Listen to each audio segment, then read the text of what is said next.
there without my mask on. I mean, it was the first time I was in a public place without my mask, and I'm slowly coming out of the closet. I mean, this closet. I'm here now talking to you, but it's, I'm getting back into it, and I, I'm not sure how I feel about it. I think I kind of missed the pandemic a little bit. Anyway, welcome to Emil Muck's Takeout. That's what we call this, Emil Muck's Takeout. My takes on all things considerable. We're here Monday through Friday. Try to be here at 2 p.m. Pacific live to talk about things. Today we're going to talk more about Asian American, Native Hawaiian, Pacific Islander Heritage Month. I talked to someone today just offhand, and I said, "Oh, it's Asian Pacific American Heritage Month." So I'm kind of stuck in that thing, that groove, because that's what it was called for a long time. It's been about 46 years. Started at Asian American Week or Asian American Heritage Week, and then Asian Pacific American Heritage, and then AAPI, and then the Native Hawaiians said, "Hey, what about us?" And it was AANHPI. That's what it is now. The Biden administration, they insist on the NH. I mean, that's versus other administrations where they've embraced it, but they have not really gone with the NH. And now it's Asian American Native Hawaiian Pacific Islander Heritage Month, Anipihim. So, welcome to Anipihim. We'll talk about that a little bit. Some insights about the community because of the AALDEF poll. They're releasing some insights tomorrow. I've got a little preview, and actually, it's going to be live. If you want to, they're going to do a live stream about the results. So you should check it out. Go to the AALDEF website, aaldef.org, and check out. I think they're letting people in on the live stream. I'll give you some insights about what's going on today. I want to talk about ageism a little bit because I was talking about it to a friend who is older, and she was saying, "Oh, you ought to check out Bill Maher's show last Friday." And I said, I don't normally watch Bill Maher, but um, I was just glad that he's touched on it because he's an old fart. And the thing is, everyone becomes an old fart eventually, and I have always thought that was going to be the thing that brings us together, our old fartiness, and that we'd be kinder and more open to being real, open to each other's humanity. And yet now I see it being used by politicos mostly to divide us. And I say this, I mean, it's not Bill Maher. I don't know what Bill Maher said about ageism. It's just that last week ageism became a thing when Joe Biden announced that he was going to run again, and most people have a thing against older people. You know, and sometimes it's not fair. I mean, you can have a thing against older people. Oh, I just don't like their teeth in the glass. Ah, that's a stereotype. Oh, well, they always take up too much room on the bus. Yeah, when was the last time you were on a bus? I mean, people have this thing against old people, and it's not fair. As being an old person myself, I'm just saying that when Biden announced his running for a second term, it became an issue, and thank goodness, because it's about time it got out in the open that people saw, hey, racism's bad, sexism's bad, oh, ageism, that's okay. It's okay. We will tolerate ageism because old people should know where they should go, away from us. That's sort of the implication. So I'm glad that we're getting an awareness about ageism so we can talk about it and we can see what's so bad about it. I think right now, politically, it's become a thing, not just because of Biden, but also because of Dianne Feinstein, who, senator, who's been sick. She had the shingles. That's not a fun thing to have. The old people get shingles. So do young people too. In fact, the vaccine for shingles works better for younger people than it does for older people. But oh, I know so many people who've had shingles over the last year or so, 65 and up. And Feinstein was one of them.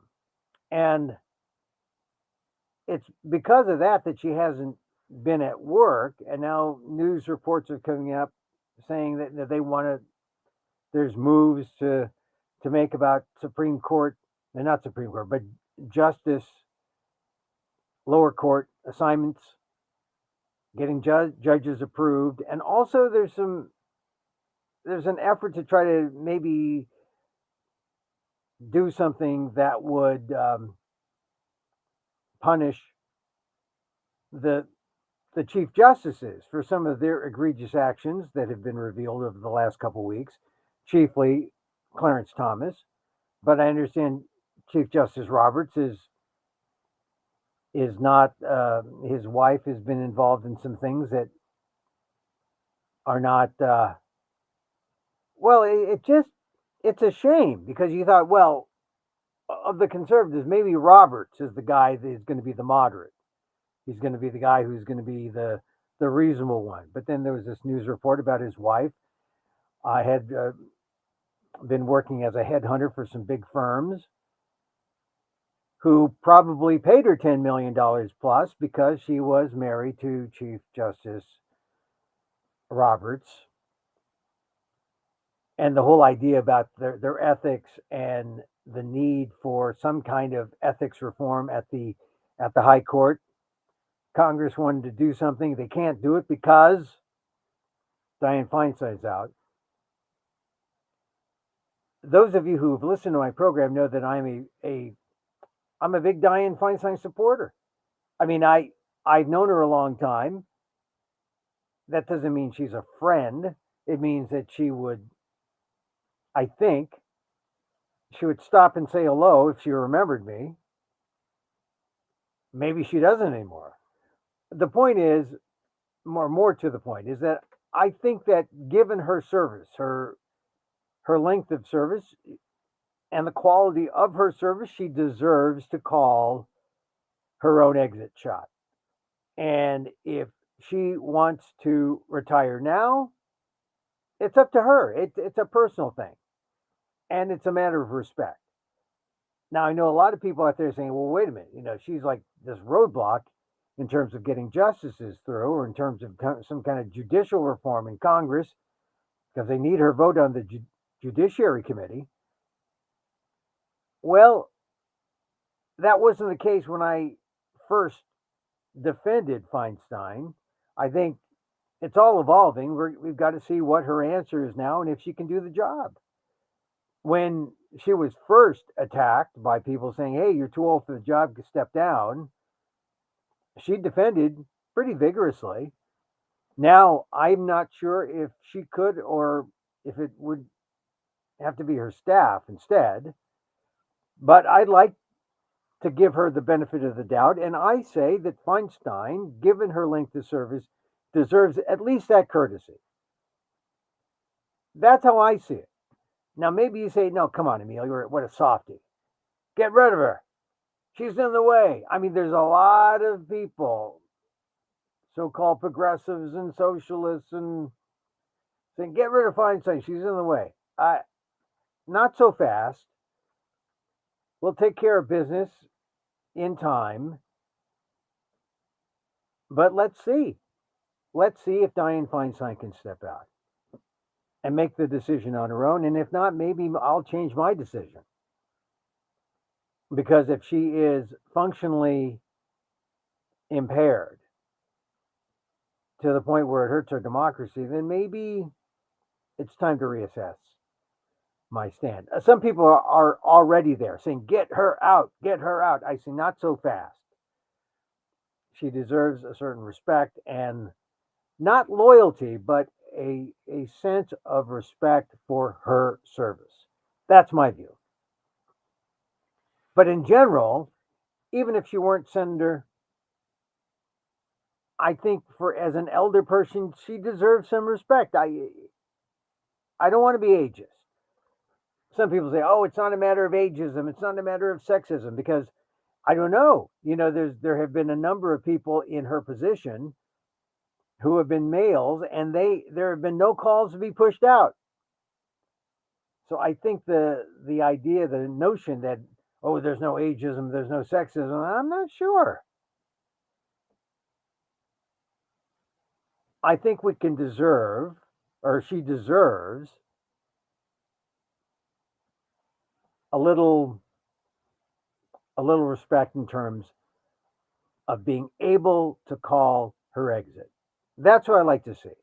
And I will revise my opinion as necessary, but that's just my opinion there. So ageism, yeah, concerned about ageism. And I think it's good we're having discussions about it because we're all going to get old, and those boomers are getting old, and already we can see, the how it's developed. When someone says boomer, boomer, ageism is real. I talk to a lot of older women, and they say, "Come on, Emil, we've experienced ageism since we were middle aged." I mean, when people don't, you talk about invisibility,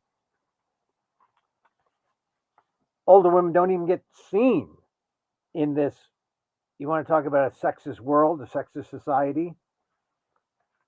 So I know that there's some women who are totally in for the fight against ageism because they felt it, and they're not so old, right? I mean, but thank goodness you got E. Jean Carroll out there standing up for her rights. She's 80 years old.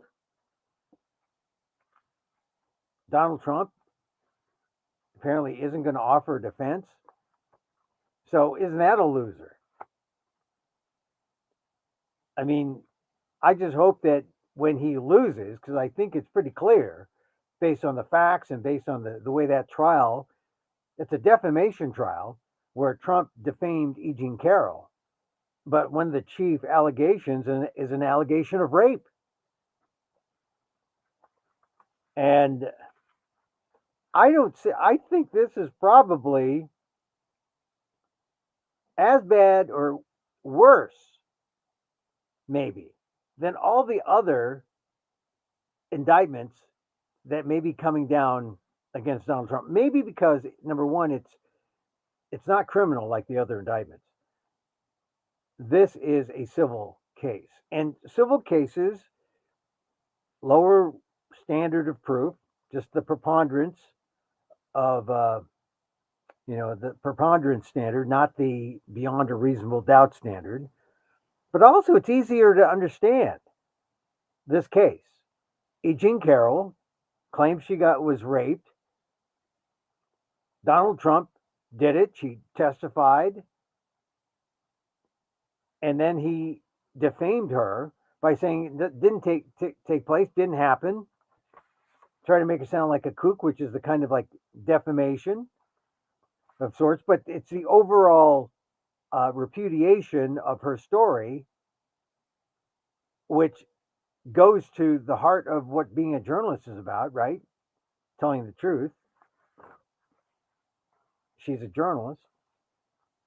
It defamed her, hurt her career, hurt her personally. I hope E. Jean Carroll wins. I just hope she wins. All right, I'm just going over some things I wasn't even gonna. I was gonna talk about marginally. I'll talk about the writer's strike and also about the Warriors. They lost last night, but we'll talk about the AALDEF poll and the Tucker tax. I'm I want to talk about the Tucker tax because it's it's important because it was reported by the New York Times. Carlson's text that alarmed Fox leaders. It's not how white men fight was the text that Tucker Carlson set out, and this is from the Times.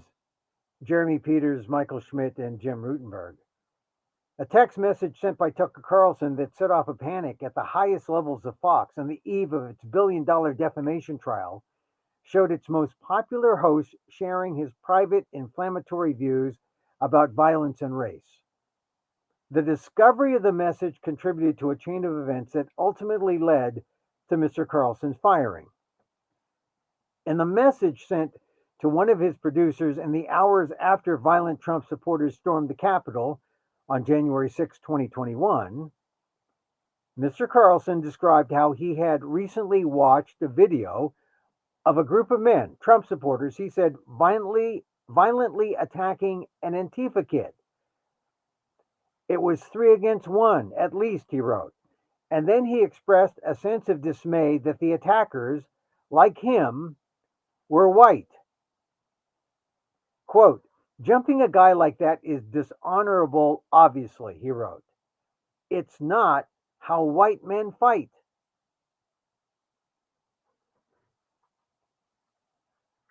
That's what Tucker Carlson wrote. But he said he found himself for a moment wanting the group to kill the person he described as the Antifa kid. Now, you get a text like that, right? Or uncover a text like that from the guy that you're paying $20 million plus.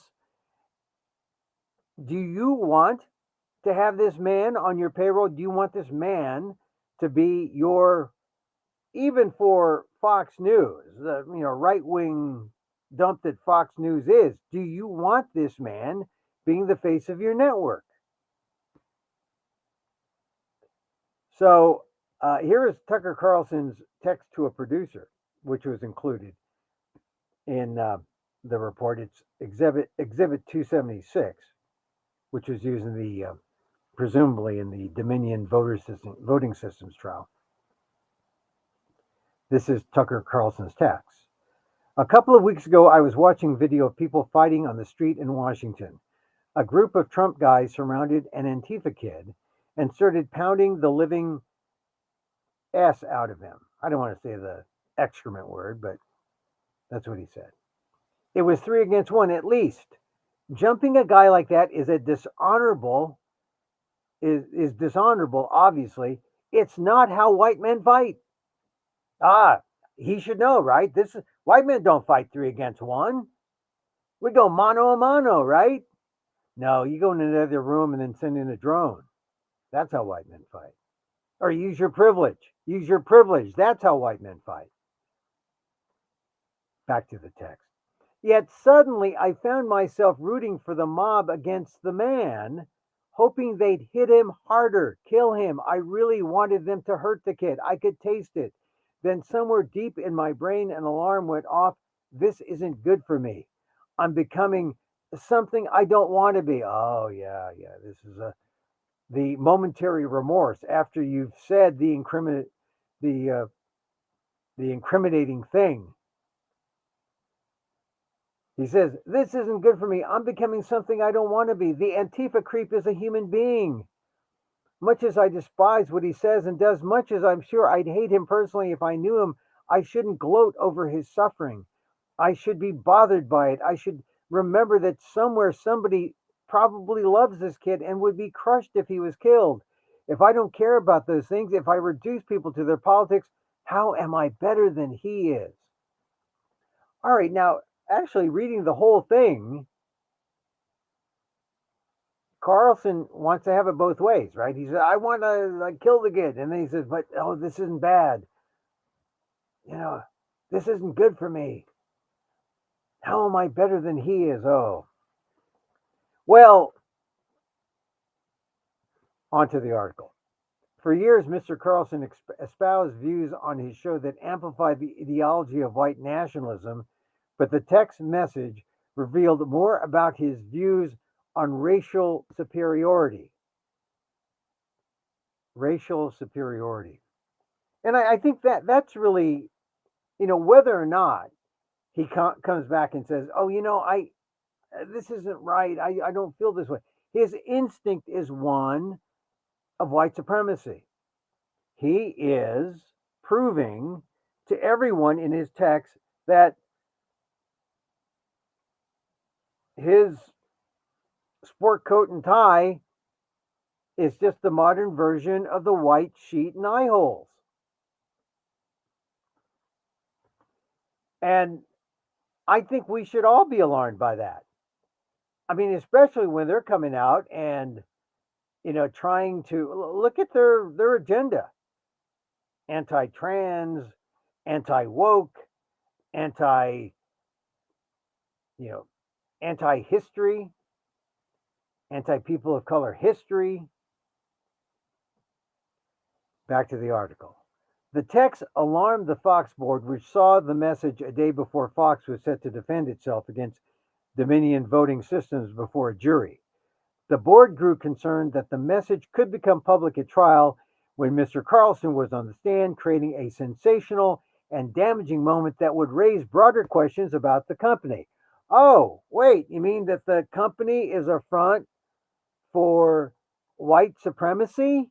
That the company represents the kind of American middle class white supremacy that is okay, especially when it's led by someone like, white Ivy League Tucker Carlson? I mean, I think they were right. I think Fox is right because now the texts are out. This is probably one of the most damning ones, although it's sort of like, as I said, mid. It's kind of middling in the sense he exposes his white supremacist views, admits they're bad, and says, "I don't want to be that. I don't want to be bad like that. I want to be bad like the Antifa kid I wanted to kill." But it's a rhetorical way to have it both ways, and now it comes back to bite Tucker Carlson.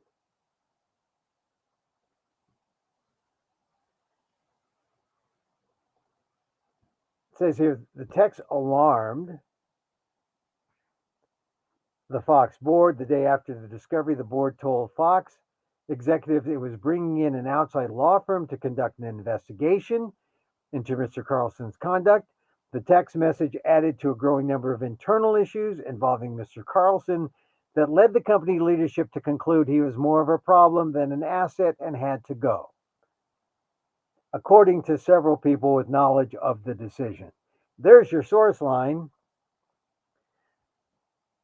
I like to read the original, the either the Times or the Post, and see, well, who's their source? Who's telling this stuff? They're not making it up. They're getting it from somewhere. Oh, according to several people with knowledge of the decision, anonymity is the best source because hopefully people will tell you things that would not otherwise see the light of day, and hopefully you can trust them. So you can say, yeah, boy, I didn't know Tucker Carlson was a white supremacist. I didn't know that the Fox really wasn't as white supremacist as their key host. Because that really is the problem. If Fox were more racist and white supremacist than Tucker Carlson, no problem. They say, oh, well, what Tucker Carlson's saying there is kindergarten stuff. We're far more racist here on the Fox board. Far more racist at Fox. But no, they were concerned. In other messages, Carlson had referred to women, including a senior Fox executive, in crude and misogynistic terms. The message about the fight also played a role in the company's decision to settle with Dominion for $787.5 million, the highest known payout in a defamation case. A representative for Mr. Carlson said he had no comment. Of course, this is standard, right? Times can say anything. They go, well, who's their source? Anonymous. Did you contact the Carlsons? Yeah, we did. No comment. Off to the races. It's news. And I'm reading it. So interesting. Like I said, you see where Fox's were concerns, what their concerns were. I wouldn't have been that skittish because I would have known that, oh, yeah, we know he's a white supremacist. But I'm sure Fox felt that if they did something like this, it would help lessen the sting of losing a $787.5 million case. And it would help lessen, not just money wise, but just the idea that you're a loser, that you're a white supremacist loser. And you can say, hey, well, we fired that guy. So it was a scapegoating move on the part of Fox to say, yeah, look at what we found on Tucker Carlson. You think he's such a great guy? He wanted to kill this Antifa kid. Yeah. Or he expressed that kind of rage. We can't have that kind of rage in a host leading our audience. This white men don't fight like this. Well, my God, how white supremacist is that? How do white men fight? On horses with torches and masks? Anyway, so if you heard about the Tucker Carlson text or if you've seen news stuff about it, this is what it's about. Now you know. And now you know it. Look, I think it was a good reason. There was good reason for Fox to lose that case, or excuse me, to settle that case because they knew they were going to lose. It would look even worse if a bevy of hosts out there went out and revealed the true nature of Fox, their discourse, their rhetoric, how much they really believe and what they believe. And so they did the right thing. Fox did the right thing. I mean, I think it's safe to conclude yes, Fox did the right thing in firing Tucker Carlson. And yesterday, you'll recall, he's already received some offers for like, what, $100 million? $100 million and equity in a company for a project he may or may not want to do. There's a lot of stuff coming Tucker Carlson's way, which means, once again, white supremacist males tend to fail up. That's just the way it goes in American society. All right, getting into the thick of our show, it's Asian American Native Hawaiian Pacific Islander Heritage Month.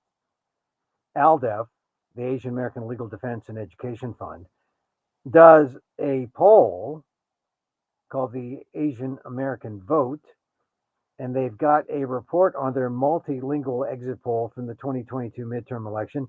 They're going to make a presentation tomorrow online, and I think you're all invited. I think you're all invited. Go to the AALDEF blog at aaldef.org and it's at 3 p.m. Eastern Time, Thursday the 4th. They're going to share their findings and they're going to discuss things. And you can RSVP by going to the AALDEF blog, aaldef.org, the AALDEF website. While you're there, you can look at what I write. But this is interesting because you wonder, it's Asian American Native Hawaiian Pacific Islander Month. And most people don't know who we are. Most people don't know we have a month. Most people couldn't mention or couldn't name more than 5 Asian American groups. I mean, you could press them and they'll say, okay, what did I eat today? I know I eat in 7 different Asian restaurants, so I can name at least 7 groups. Thai, Chinese, Japanese, Vietnamese, Hmongese. Oh, no, not Hmongese. Okay, Hmong, Lao, Filipino, Korean,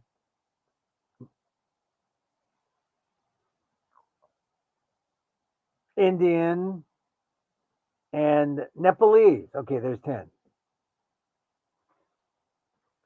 But most people, I bet you couldn't mention 10. This is one of the hard things about the group. And then if you look to see what can you conceivably put together in for a poll. I mean, the United States massive, so their Asian American Vote 2022 occurred it was a midterm election. So they picked 15 states: California, Florida, Georgia, Louisiana, Massachusetts, Maryland, Michigan, Minnesota, New Jersey, New Mexico, Nevada, New York, Pennsylvania, Texas, and Virginia, and the District of Columbia. This is trying to target an Asian American group in these communities so that you get a poll that means something. Because in so many cases, in national polls, they'll put out the the net, and they won't get enough of a sample size to have an Asian American opinion mean anything. Here you go to areas, Asian American voters. That's part one. Part two is, after that, you've got to make sure you do it in English and in Asian languages. So there were 12 Asian languages: Arabic, Bengali, Cantonese, Gujarati, Hindi, Khmer, Korean, Mandarin Chinese, Punjabi, Tagalog, Urdu, and Vietnamese. So I don't see the Harris poll or any of the other polls doing that. AP, they put out their calls and they say, look, we cast a wide enough general net, and the fact that it's random, this is who we got. The randomness is our friend. That's what pollsters like to say. But they miss out on the Asian American voice. So you initially you do have to say, we're going after Asian Americans, and we're going to have these languages, so we make sure we talk to Asian American voters in their language and they understand and they give us valuable opinions. That usually doesn't happen. So I think it's worthwhile to go to this thing tomorrow. On It's going to be live streamed. Go to AALDEF, AALDEF.org, and check out the link for how to participate, how to listen tomorrow at 3 p.m. Eastern Time, 12 Pacific. So here's one of the things that they came up with that I think is interesting. Well, number one, there were some voting issues in the midterms, and it had to do with the improper demand for identification, meaning no one really knows the law. And people are citing a law that may or may not exist, that they don't know of, but they're saying they're turning away people from a poll site to the wrong site because they don't have identification. So improper demand for identification, that was one of the key issues, followed by denied provisional ballot. You're allowed a provisional ballot if something goes wrong and you go to a different pile, but you get counted and you get to vote. Rude and hostile poll workers, that's almost top of the list for me when, I would imagine people just not being nice on election day. Imagine that. Being turned away because of missing or misspelled voter names in voter rolls, which can't be done. Also, required to prove U.S. citizenship, which is not a requirement. So these are legal things, voting issues that the poll monitoring exposed, and it happened in Massachusetts, in New Jersey, in Virginia, in Texas, to Chinese, Cambodian, Vietnamese, even Asian Indians. And, just when you think that, oh, we don't have a problem, there's a problem in our community. I mean, a problem that needs to be fixed, a problem that the people in our community are finding that no one will talk about unless we talk about it, and unless we have the goods and the evidence to say, hey, this is what people are saying happened. All right, another thing. They surveyed 5,476 in this poll in all those 15 states. I believe 15. 74% of the people were foreign born or naturalized citizens. That's higher than the 60 some percent that usually, is credited with identifying who or what, the status is of Asian Americans. Usually 66%, 60, 66%. 74% of these voters in this poll, foreign born, naturalized. And here were the ethnicities that came up in the poll. Arab. I know it's going to surprise some people, but Arabs are considered Asian American. If you look in the map, part of Asia. Asian Indian, Bangladeshi, Cambodian, Chinese, Filipino, Indo-Caribbean, Korean, multiracial. That's a group to watch because it's in the mid 20% range now. A good number, which shows that there's some race mixing going on, which is a positive sign. And then Pakistani and Vietnamese. Those are among the ethnicities in this poll. One thing that's interesting is that the age of respondents to the exit poll pretty evenly distributed. No one dominant age. 18 to 29, 30 to 39, 40 to 49, 50 to 59, and so forth. Not like an overwhelmingly older 60 to 69 or 70 plus crowd. So real even. I'm not going to read all of this. Just go to the key things here.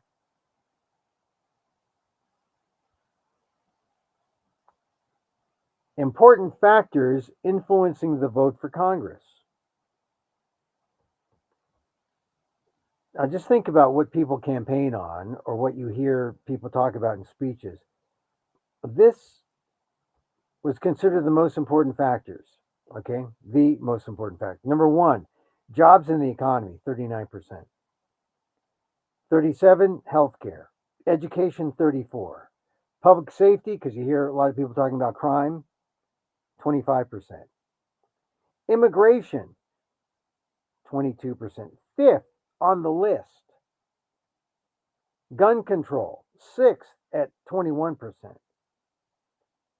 Democracy, 21%. Abortion, 20%.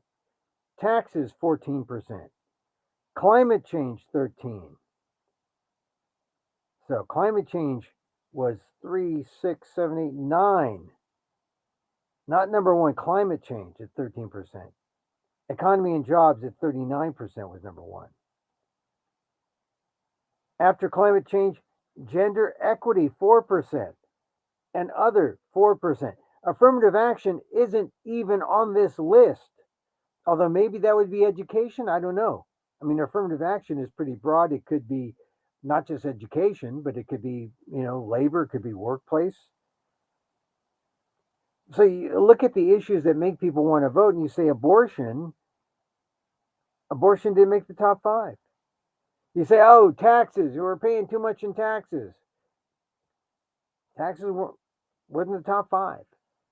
Neither was climate change. In fact, they, in reverse order, the least concern, gender equity. Gender equity, least concern. Climate change, taxes, abortion, democracy. Those were the bottom 5.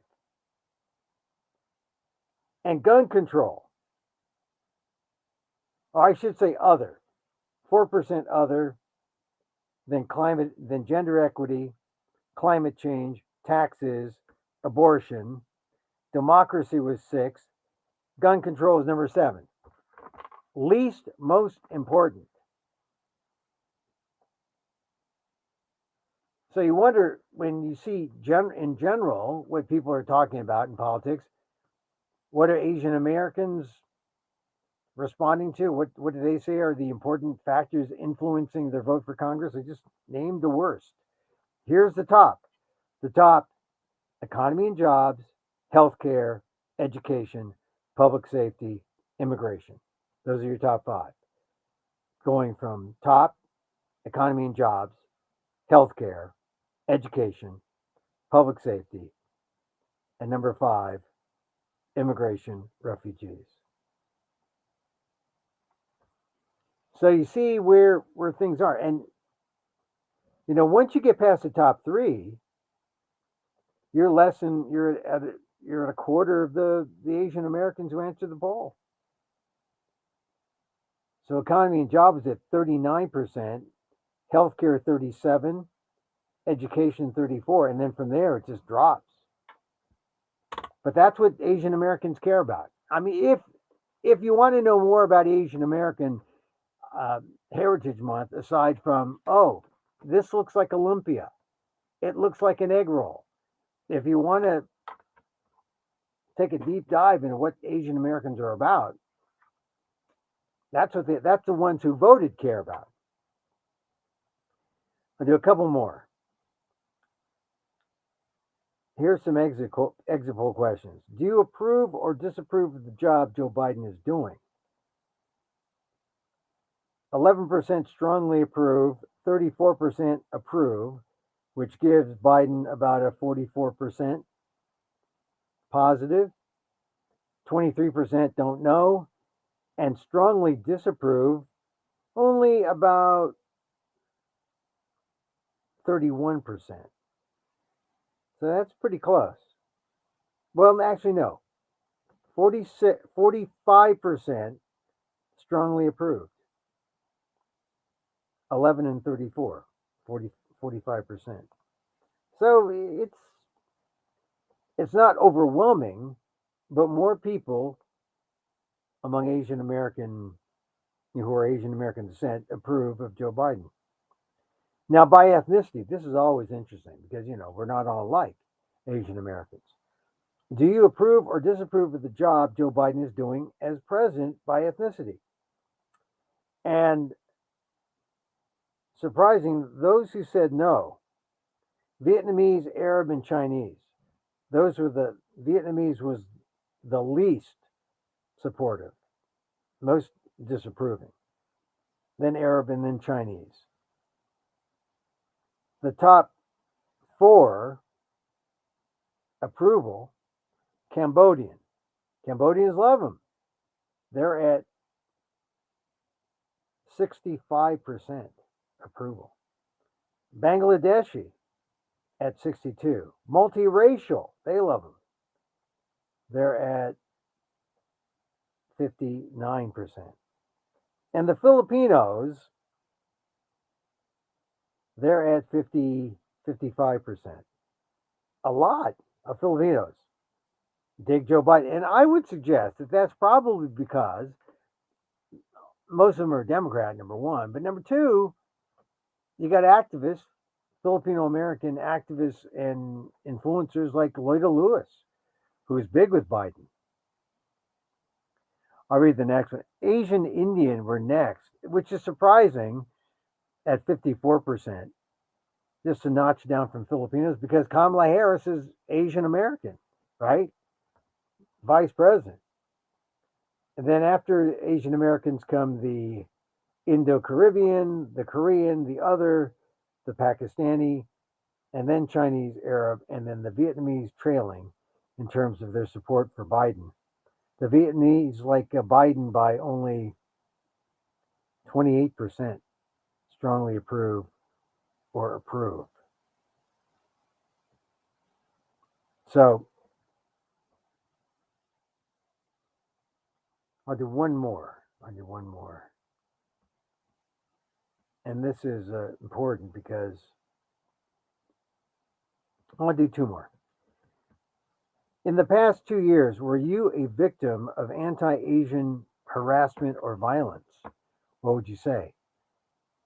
I would say a lot would say minor ones, like, someone called me something. Physical violence, it doesn't break that up, but all right, past years, were you a victim of anti-Asian harassment or violence? 78% said no. That kind of shocks me. And maybe because there was no qualifiers as far as, well, an epithet, when someone calls you a C word and it rhymes with think, um, that counts. But 78% said no. 22% said yes. That kind of surprises me.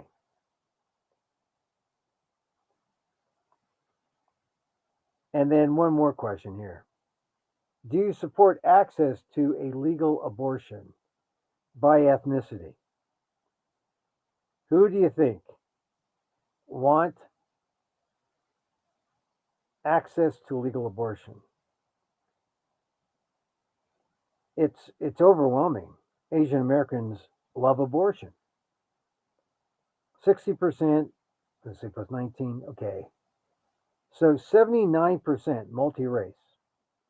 Of course, they're multi-race. They know what happens when you don't get an abortion. You get multiracial children. Just kidding. 79% support access to legal abortion. Asian Indian, they like abortion too. 75%. Indo-Caribbean is next. Pakistani, Cambodian is next. Cambodians are at 61% support abortion. And then the Filipino, now this is interesting because if you know the Filipinos is Catholic, then you say, wait a minute, here's a conflict. 59% of Filipinos strongly support access to legal abortion. Maybe that's, I support it for other people. I never do it. That's sort of how you get out of that one. So interesting tidbits. I'll go over some more tomorrow. But if you want to see more and get into the discussion how they got the poll together in the 2022 midterms, poll monitoring, and included poll watching in, let's see,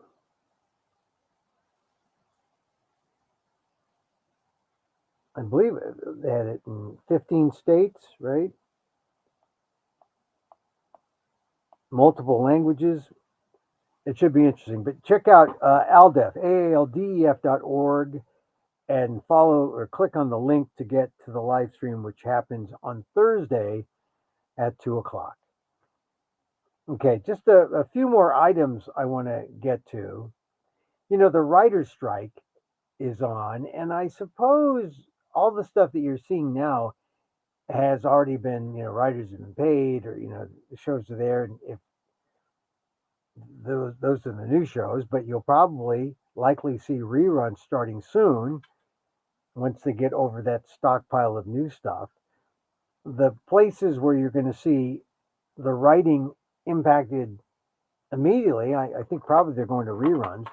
The late night shows, because the people who write the monologues and all that, they're all Writers Guild, and they're not going to be working. Now, late night, I know this because I know some late night writers, and I know some late night contracts. The minimum is pretty good, like 200, 250, something like that a year. It works out, which is a nice middle class life in a place like LA or New York, where you're constantly dealing with inflation and other economic stuff that eats away at your you know at your king's ransom. Hey, I get a king's ransom for writing jokes. And it doesn't last. I mean, you work for 13 weeks or you're on a 13-week contract. It's very precarious. And this is what the writer's strike is about. Because what the studios are trying to do is they're trying to reduce costs. And you reduce costs by limiting the number of full-time writers that you have to house to attend these writing rooms, and they want fewer writers in the writing rooms. They want different writing rooms. They want it to be more like a Zoom world where you live in your house and do your thing, and you zoom in, and we have the writers meeting. Not the same, cuts costs, but it also justifies someone coming in and adjusting not just costs, but cutting pay. And the young writers and some older writers are saying, hey, this contributes to the precarity of the situation. This contributes to it making it more difficult to have a normal, structured life, a life in the middle class. And why does this have to come on the backs of writers when there are CEOs and upper level management, really the elite of the elite, making millions upon millions of dollars? And that's a concern. I'm from a diversity standpoint, I'm concerned that if they make cuts like this, what's going to happen to projects that were marginally commercial, that they just needed a jump start to go. But what happens to those projects when they're not big commercial successes? They flop, it stops the progress, and we go back to a kind of bland, homogenized kind of television and movies that are out there. So, for the writer's strike, and I don't want to let a day go by without mentioning them, because it's too, unless you're walking by a a picket, unless you are actually doing something to say, hey, honk your horn if you support the strike, you're not going to see them. And we got to give them support however we can. Because there are some cushy job writers making a lot of money. Yeah. But there are a lot more writers who aren't even making enough to pay their mortgage, aren't even making enough to make ends meet, support a family, let alone support themselves. So my heart goes out to the writers on strike in solidarity with you, all of you on strike. All right, that's going to be it. I think. I think I'm going to call it a day. I talked about enough things. Tucker Carlson. Oh, I saw this thing. Conservatives, now that they see that Donald Trump is having a hard time, conservatives are trying to fall in love with Vivek Ramaswamy. And I've talked about him here because Vivek Ramaswamy is a guy who, Harvard educated, college, law school, young guy, entrepreneur, studied biology, did something with some kind of healthcare thing, medical thing. He's anti woke. See, he's the perfect. He's like the Clarence Thomas Asian, although maybe smarter than Clarence Thomas. But he does represent the a kind of confusion over Asian Americans. Actually, a lot of Asian Americans, there are Asian Americans who are for affirmative action, Asian Americans who are against it, Asian Americans who are woke, Asian Americans who just have their eyes closed and are thinking about themselves. I think that's where Ramaswamy is. I mean, he's a capitalist, pure and pure as the driven. Here's what I was reading the right wing media. I read the right wing media so you don't have to. He went to social media and he said, the dividing line in America right now isn't between rich and poor. Oh no, that's not a dividing line, Vivek. I mean, it's a big one. But he says it's not the rich and poor, it's not black and white, or even Democrat Republican. It's between those who are fundamentally pro American and those who are anti American. What? What does he say?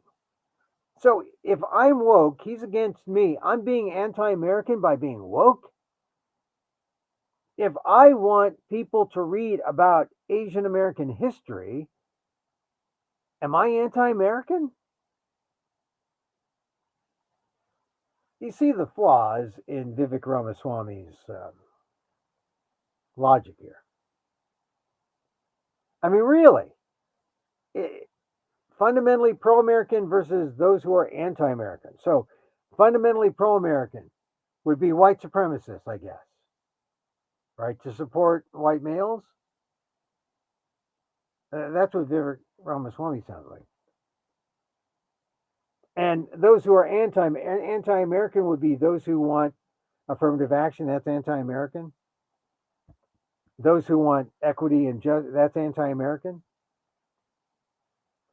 So he has this long clip that he put out today. He says the dividing line in American politics is not between Republicans and Democrats. Certainly not between black and white. Certainly not the divisions that they would have you believe in this country. I think it has to do with whether or not you are pro-American or are you anti-American. I think there are strains of both in this country. Now, he explains it. To me, being pro-American means that you believe in the ideals that set this nation into motion 250 years ago. Okay, all right. We believe that. I think we all believe that. Do you believe in basic ideas like merit, free speech, and open debate? Sure, everyone does. Do you believe in the importance of self-government over aristocracy? Of course, everyone does. This is part of what it means to be an American. Of course, what he leaves out is, do you believe in basic ideas like merit, free speech, and open debate, but just for white people? That's what he's saying. Merit. If you say merit, you are against affirmative action. If you say I'm for free speech, you are against the free speech rights for people who oppose you. And open debate, you are against open debate against people who oppose you. At least that's, you getting that woke, anti-woke debate. Do you believe in the importance of governance over aristocracy? Oh, well, I guess the 1% isn't an aristocracy. That's just like extremely rich and wealthy people. That's not an aristocracy. This is Vivek Ramaswamy. Wants to be president. He is getting those Republicans all they want him. They're saying Vivek Ramaswamy is stating what Americans are feeling. You're hitting on all the important points and boiling it down to reality. You are winning me over. Vivek is hyper eloquent, hyper prepared, hyper educated, and hyper successful. If he wins small groups of voters in Iowa and New Hampshire, if he wins even one of those two states, he will be unstoppable. I'm telling you, he's on the charm offensive to the right, and look, you got all these aging white guys led by Donald Trump, and you got this fire-breathing Asian American guy who will, he says, the difference, it's between those who are pro-American and those who are anti-American. So watch for Vivek Ramaswamy. This is May 2023. I think he's going to make a run. He's showing up in the polls. Single digits still, but much more than Nikki Haley.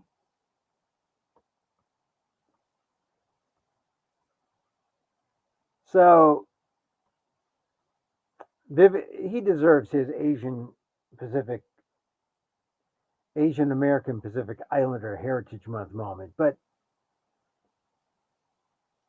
I I don't think he has. I don't think he's the guy. He's not the guy for all of us. He's far too extreme. He's just, well, I mean, he's the second coming of the Indian extremist, right? He's more polished and more, maybe slightly less radical than Dinesh D'Souza, but almost as offensive. All right, regular listeners to the show know that I'm here 2 p.m. Pacific Live. We talk about the news, talk about stuff. Back tomorrow. We're live 2 p.m. Pacific, and you can catch us on Twitter at Emil Amok. You can catch us on Facebook at fb.com/EmilGuillermo.media. Also on YouTube at Emil Amok1. We do this show Monday through Friday. And we end up with a little meditation. You know, one of the people running for president is Marianne Williamson. And I listened to some of her tapes. They're fascinating. I think they're fascinating. How will it work? Um, you know, I mean, we've seen what belligerent white males can do when they negotiate for us in world affairs. We see what not just belligerent white males, but really stupid ones and egotistical ones. We know what happens with them. What would happen if a woman who really believed in spirituality, a woman who really led from a perspective of heart rather than ego, what would that do for America? I don't know. I mean, if you really are looking for an alternative, I think Marianne Williamson is as good an alternative as Vivek Ramaswamy, maybe even better.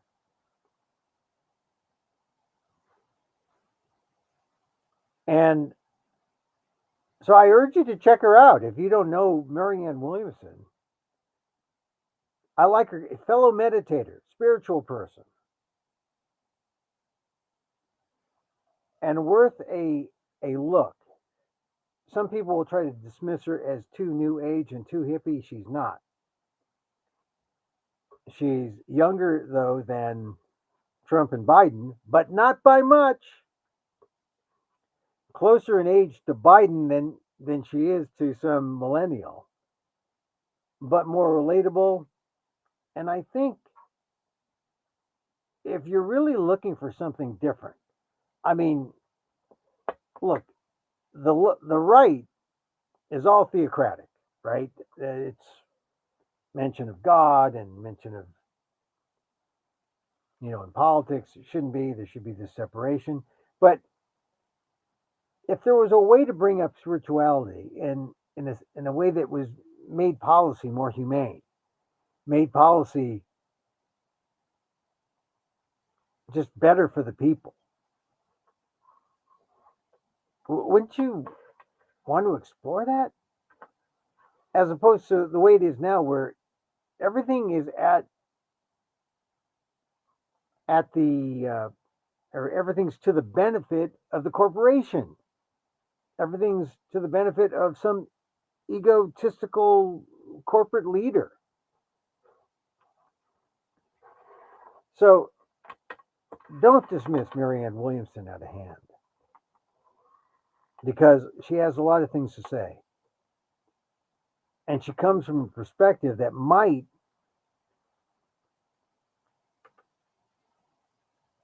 save us, save our planet, save our souls. I mean, you want to put it in those terms. The religious right, are they out there to save our souls? No. I don't know what the religious right wants except to ban abortion. I mean, that's certain. Abortion and transgender rights, they want us to be anti woke. All right, we close with a little meditation. A little loving self-kindness always helps, always good, because as you send out that loving sense, it comes back. And so, as I wish for me, I wish for you. May you be safe. May you be happy. May you be healthy. And may you live with ease. Emil Guillermo here. Mahal Kita.